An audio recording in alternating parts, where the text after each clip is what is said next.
अक्सर एक कहावत तो आपने जरूर सुनी होगी कि जब भी आप कुछ बोलते हैं तो आपको वो बहुत सोच समझकर बोलना चाहिए और स्पेशली जब आप एक पब्लिक प्लेटफॉर्म पर हो जहां पर आपको बहुत सारे लोग सुन रहे हों तो थोड़ा सा और ध्यान देना चाहिए आपको अपने बोलने पर। अब ये बात आज मैं इसलिए कह रहा हूं क्योंकि सुनील गावस्कर ने रिसेंटली रांची टेस्ट के दौरान एक ऐसी बात कह दी थी, या कहिए कि ध्रुव जुरेल की तुलना जो उन्होंने एमएस धोनी से कर दी थी, अब उसको लेकर शायद उन्हें थोड़ा सा पछतावा हुआ है। क्योंकि जब से उनका ये स्टेटमेंट सामने आया उसके बाद एक स्टेटमेंट आया former Indian captain Sourav Ganguly का, जो कि उनकी इस बात से थोड़े से नाखुश दिखे। अब इसके बाद से जब से ये स्टेटमेंट सामने आया है सौरव गांगुली का, अब सुनील गावस्कर ने भी थोड़ा सा अपने स्टेटमेंट को चेंज कर लिया है, या कहें कि अपनी बात से वो पूरी तरह से पलट गए हैं। अब चलिए जरा एक बार ये सीरीज ऑफ इवेंट्स की बात करें तो सबसे पहले रांची टेस्ट के दौरान जब ध्रुव जुरेल ने एक बहुत अच्छी पारी खेली और टीम इंडिया को जीत दिलाई।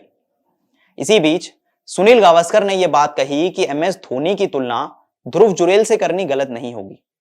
क्योंकि इस पूरे मुकाबले में जिस तरह से ध्रुव जुरेल ने बैटिंग की, जिस तरह से उन्होंने कीपिंग की, उनका जो स्किल सेट था या फिर कहें कि जो उनकी मैच अवेयरनेस थी वो बहुत इंप्रेसिव थी। और ये बिल्कुल मैच करती है जब एमएस धोनी ने पहली बार अपने करियर की शुरुआत की थी। और हैरानी नहीं होगी अगर आने वाले समय में सुनील गावस्कर के अकॉर्डिंग एमएस धोनी की ही तरह ध्रुव जुरेल टीम इंडिया के एक इंपॉर्टेंट पार्ट बन जाएं। जी हां, ये स्टेटमेंट दिया था सुनील गावस्कर ने और इनडायरेक्टली सीधे तौर पर उन्होंने ये कह दिया था कि ध्रुव जुरेल आने वाले समय में एमएस धोनी बन सकते हैं। अब ये बात पसंद नहीं आई सौरव गांगुली को। जब उन्हें इस बात का पता चला या जब ये स्टेटमेंट उन्होंने सुना और जब उसके बारे में उनसे एक सवाल पूछा गया तो सौरव गांगुली ने कहा कि नो डाउट बहुत टैलेंटेड है ध्रुव जुरेल, मैं भी बहुत इंप्रेस्ड हूं उनसे, लेकिन धोनी से तुलना कितनी ठीक है, क्योंकि भूलिए मत एमएस धोनी को एमएस धोनी बनने में 15 साल लग गए थे। तो अभी आप जरा ध्रुव जुरेल को ध्रुव जुरेल रहने दें और उन्हें खेलने दें उनके हिसाब से। अब जब से सौरव गांगुली का ये स्टेटमेंट आया है तो सुनील गावस्कर ने भी ये सुना होगा और एक बार फिर उन्होंने अपने स्टेटमेंट को थोड़ा सा मोल्ड कर लिया है।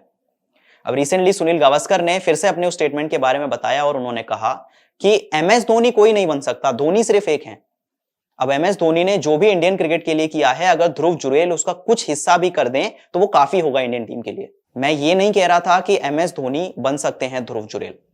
मैं सिर्फ ये कहना चाहता था कि अभी इस उम्र में ध्रुव जुरेल की जो मैच अवेयरनेस है, जिस तरह से वो स्ट्राइक रोटेट करते हैं या फिर जिस तरह से वो बीच बीच में चौके छक्के लगाते हैं, जिस तरह से उनका मैच अवेयरनेस है, विकेट्स के पीछे वो रहते हैं, वो काफी इंप्रेसिव है और वो मैच करता है उस एमएस धोनी से जिन्होंने अपने करियर की शुरुआत की थी। तो मेरा सिर्फ यही कहना है कि एमएस धोनी, जब नए एमएस धोनी आए थे क्रिकेट के मैदान पर, उस समय उनका जो मैच अवेयरनेस था वो काफी मिलता जुलता है ध्रुव जुरेल के साथ। अब लेकिन सीधे तौर पर अपनी बात से पलट गए सुनील गावस्कर। पहले वो सीधे तौर पर तुलना कर रहे थे, लेकिन सौरव गांगुली का स्टेटमेंट सामने आने के बाद अब वो कह रहे हैं कि मैं सिर्फ उन इनिशियल डेज की बात कर रहा हूं जब एमएस धोनी पहली बार खेलने आए थे, उससे मैच होते हैं ध्रुव जुरेल, ना कि मैं उसकी डायरेक्ट तौर पर तुलना कर रहा हूं। अब ऐसे में काफी इंटरेस्टिंग ये सीरीज ऑफ इवेंट्स हो चुके हैं, क्योंकि पहले सुनील गावस्कर कुछ और कहते हैं, फिर सौरव गांगुली का स्टेटमेंट आता है और अब सुनील गावस्कर अपने बयान से पलट जाते हैं। लेकिन चलिए ये बयानों की बात तो छोड़ दीजिए, लेकिन एक बात तो पक्की है कि ध्रुव जुरेल के अंदर टैलेंट बहुत है। क्योंकि रांची टेस्ट की बात करें तो एक बड़ा रोल रहा था इस खिलाड़ी का, प्लेयर ऑफ द मैच बने। फर्स्ट इनिंग्स में जब पूरा टॉप ऑर्डर फ्लॉप हुआ, एक साथी की जरूरत थी तो कुलदीप यादव बने वो साथी और ध्रुव जुरेल ने 90 रन बनाए। इसके बाद सेकंड इनिंग्स में भी पूरा टॉप ऑर्डर फ्लॉप हुआ, एक ऐसी पिच जहां पर रन्स बनाना किसी के लिए आसान नहीं था। वहां पर शुभमन गिल के साथ मिलकर उन्होंने एक और पार्टनरशिप लगाई और लास्ट तक वो नॉट आउट रहे, टीम इंडिया को जिताकर ही लौटे। अब जिस तरह से स्किल सेट दिखाया है, चाहे वो विकेट कीपिंग में हो या फिर बल्लेबाजी में हो, एक बात तो कहनी गलत नहीं है कि ध्रुव जुरेल एमएस धोनी बने या ना बने, लेकिन इंडियन क्रिकेट में one of the most successful batsman बनने की राह पर या विकेट कीपर बनने की राह पर वो चल पड़े हैं। और आप यही उम्मीद करेंगे कि इसी तरह से उन्हें टीम इंडिया का साथ मिला तो आने वाले समय में ध्रुव जुरेल टीम इंडिया के एक इंपॉर्टेंट मेंबर जरूर बन सकते हैं। लेकिन ये जो सीरीज ऑफ इवेंट था, सुनील गावस्कर था या फिर सौरव गांगुली का, ये जो स्टेटमेंट्स का सिलसिला चला, इस पर आपकी क्या राय है हमें कमेंट करके बताएं। और अगर वीडियो पसंद आई तो जाते जाते सब्सक्राइब जरूर कर ले इस चैनल को।